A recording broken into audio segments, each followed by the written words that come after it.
Like and subscribe and click the bell icon to get new video updates. Independent Boothby federal election candidate Jo Dyer seeking urgent advice about dual citizenship. An independent candidate for South Australia's only marginal seat in the federal election says she will abandon her campaign if she finds a bid to renounce her British citizenship has not gone through. Former Adelaide Writers Week director Jo Dyer, a so-called teal independent, realised yesterday she might be a dual British-Australian citizen. If she is, this would make her ineligible to take up the seat of Boothby, should she win it from the Liberal Party.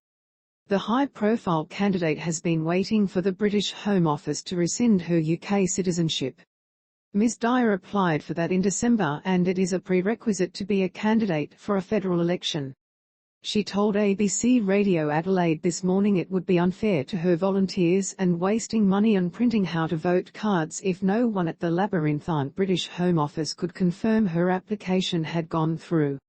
We need to get clarity on this sooner rather than later, and we can't, in good conscience, I don't think, go forward if we haven't received that clarification in a positive and happy way in the next 72 hours, being brutally realistic about the situation, she said. Ms Dyer said she had assumed the 4 months from her application to her nomination on April 14 would have been enough time. These applications have previously been processed within 2 months for other candidates, so I assumed it had been finalised, but am seeking confirmation of this from the Brits, she said. I had thought that having taken all reasonable steps to renounce my citizenship was sufficient, but, having now sought advice on Katy Gallagher's case, accept that as inaccurate. Ms Gallagher, an ACT senator, lost her seat after the High Court ruled in 2018 that she did not renounce her British citizenship in time for the 2016 election. She was then elected to the Senate at the 2019 federal election. Ms Dyer was born in Melbourne to British parents. University of Adelaide law professor John Williams said the High Court had made its opinion clear.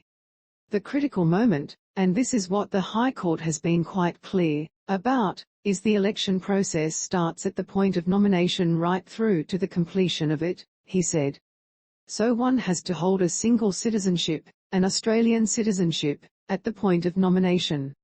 So there's factual question here, whether or not that citizenship of any candidate has been relinquished and determined to be so before or on the date of nomination. Boothby, in Adelaide's inner south and southwest, has been represented by Liberal Nicolle Flint since 2016.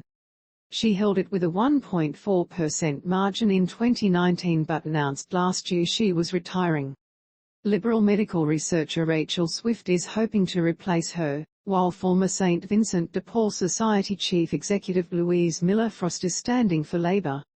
Ms Dyer was friends with the woman who accused former Attorney General Christian Porter of raping her, an allegation he strenuously denies.